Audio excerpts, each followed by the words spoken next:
Hello and welcome back, everyone, to Legacy of the Duelist on Rocket Rabbit Commentaries. And in this episode, we'll be continuing on with Season 2 of Yugioh GX with, Zane is not having the best time as a professional duelist, so he's been doing a lot of underground shit, specifically with, Death T style games wherein actual punishments are inflicted. And Shepard is calling him out on it. Specifically because Shepard's got the rest of the Cyber Dragon Legacy, despite the fact that the rest of the Cyber Dragon Legacy is not, in fact, Cyber Dragons. It's actually a combination of Cyber Ogre, which Chancellor Shepard is primarily basing his deck off of, and the Cyber Dark cards, as in Cyber Dark Dragon, Horn, Edge, and Keel? It's Keel, right? I can't remember. Yeah.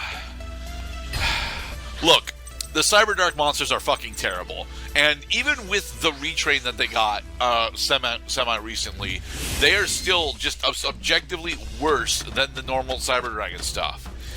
The big reason why Shepard has a problem winning this fight normally, especially in the anime, is because Cyber Ogre 2 is not actually all that good of a fusion monster, even though Cyber Ogre 1 is actually a relatively powerful counter to Cyber Dragon. So, we're going to special summon Cyber Dragon. Then we're going to normal summon Cyber Dragon Core. Use its effect in order to grab... what are we grabbing? Yeah, Cyber Repair Plant. And then we can creature swap our Cyber Dragon Core over to Shepard. Nice. And then we can hit Shepard because he has a weak monster in attack mode, but he had the Trojan Blast. Which didn't actually hurt us at all because it was a face-down monster. Poof. Life points. Excellent move. Let's see. If I do this now, yeah, I can get another Cyber Dragon from my deck into my hand, so... Time to school the Schoolmaster. Do I want Dry? Do I want normal Cyber Dragon? I think I want Proto, to be perfectly honest, but we're going for Dry. Excuse me, gentlemen, can you send a monster my way that I don't feel awkward trying to pronounce? Oh, come on, I can pronounce Dry and Swy just fine. Why must I dry? Oh, Drat, he Darkhold us. But thankfully, that is the last of his removal, so come on out, Cyber Dragon Dry. Come on, guys, we can come out now. Yeah, Cyber Dragon Dry specifically is supposed to make it so that you go into Cyber Dragon Nova and Cyber Dragon Infinity significantly easier, but those cards don't exist at this point in Yu-Gi-Oh's timeline, so... For the record, Dry and Swy are not supposed to exist either, as same with Fusion Conscription. But, updated decks, because we have the ability to update the decks with our card pool. Hey, Future Fusion! I know what I'm going to send. I'm going to send 2 copies of Cyber Dragon when it, actually starts resolving. Cyber Dragon Core. Use Core to grit Cyber Repair Plant. Everything Cyber. I use Cyber Repair Plant to get Cyber. Wanna hear you say it? Yeah, we're getting Swy. All right. Get Cyber. All right. Attack with Core, and then attack with Dry. For the record, during testing, the fight against Shepard was actually one of the more difficult fights that I had because I had a large problem attempting to get over Cyber Ogre 1. So we see that the Achilles heel of our opponent, Chancellor Shepard, is that when he does not get Cyber Ogre out, we're going to have an easy time with him. Oh, right. I can't resolve Future Fusion because, Zane's extra deck only has got Cyber End Dragon in it, so... Wow. So despite the fact that I actually have Cyber End Dragon materials on the field, because I've already spent one of my normal Cyber Dragons, I don't have Cyber End materials in my deck at the moment. So Future Fusion is just going to fizzle now? No, Future Fusion is going to sit there forever, and it's just going to fail to resolve. Right. Uh-oh. Oh, he's up to something. Yep, he's summoning Cyber Ogre 2, which is a relatively powerful monster because it's got Metal Morph taped to it.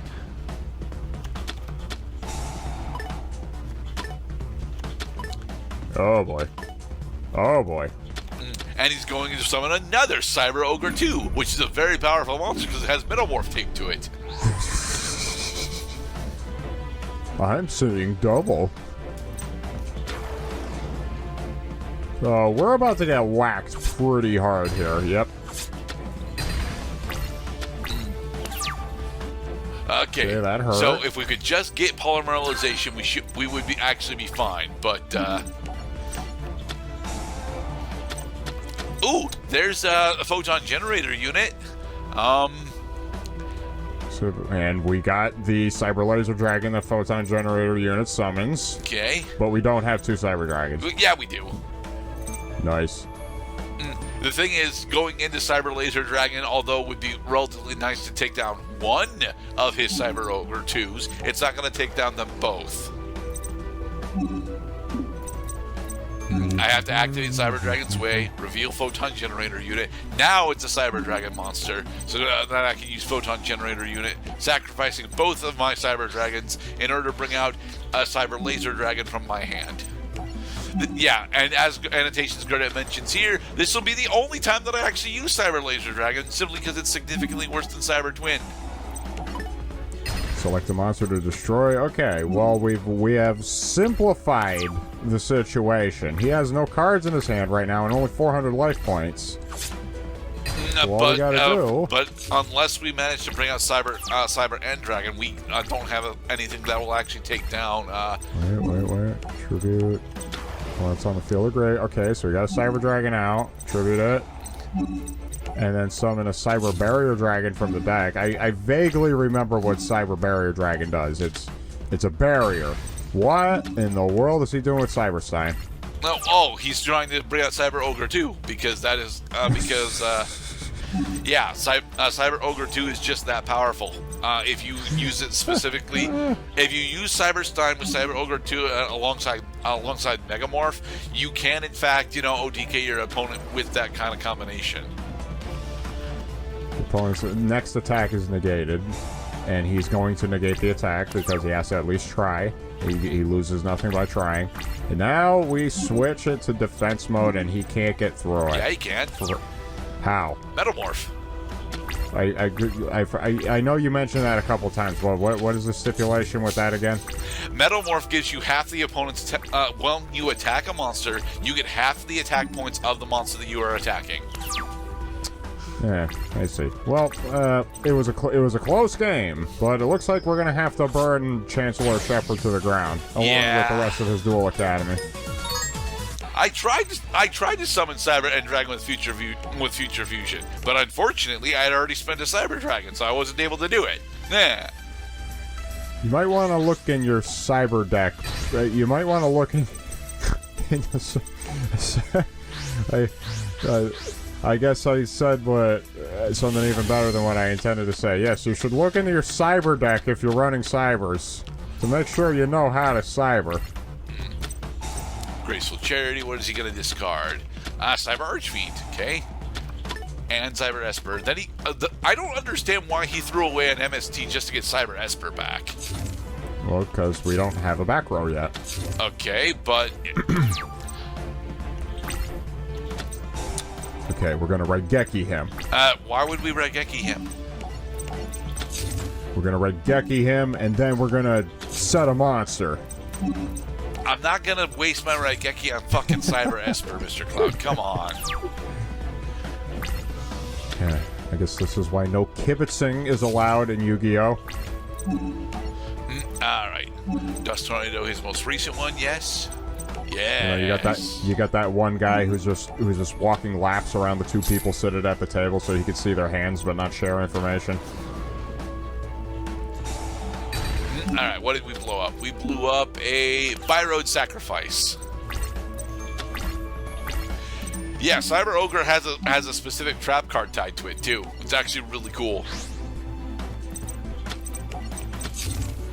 Alright, switch Zoma to attack mode and end.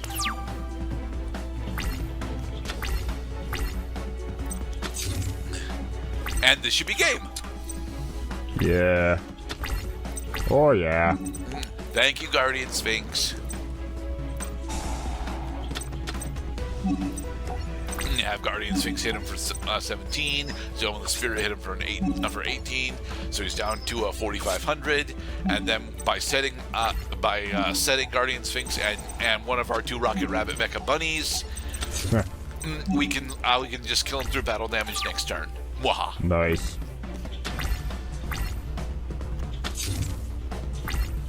And this is the problem that Cyber Ogres got. If you're unable to actually draw into your Cyber Ogres or successfully bring them to the field, well, I don't really care, because although Cyber Ogre 2's being taped to Metamorph is really cool, it's not enough on its own. Come on out, Marshmallow. Come on, everybody in now. Oh, also, I'm going to actually perform a Link Summon. I really should not have done this because it's quite a bit of an overextension, but I'm like never going to get a better chance to actually show off Gaia Saber Lightning Shadow. Mostly because we don't see it for our opponents using it until effectively the very end of the run. So, call the Haunted. He's going to get something stupid. Blow it up. Boom. And reset our Guardian Sphinx. Okay, next turn we're gonna Raigeki him. But it's just a Cyber Esper, Mr. Cloud.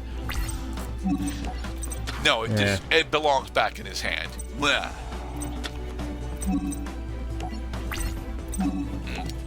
All right. So with that, Zane successfully acquires the rest of the Cyber Legacy, specifically the Cyber Dark Dragon cards, and Chancellor uses this instance to announce the GX tournament, which is what the rest of the season 2 is technically about.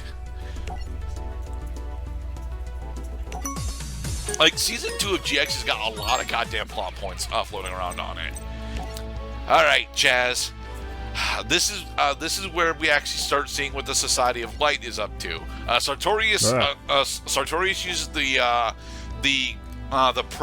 prep time of the GX tournament in order to recruit almost the entirety of the Obelisk Blue almost the entirety of the Obelisk Blue dorm room to the Society of Light. It's actually really fucking scary how much power Sartorius has on Duel Academy at this point. Mind you, despite the fact that he has all that kind of cultist power, he doesn't actually do anything with it. Because, like, his actual game plan, the whole reason he's at Duel Academy specifically, is to harness the light of destruction from outer space and funnel it into Sartorius directly. I see. Light of destruction. Light sworn. No, it's not. He specifically is running Arcana Force, Mr. Cloud. I mean, they were released in the same pack, but still.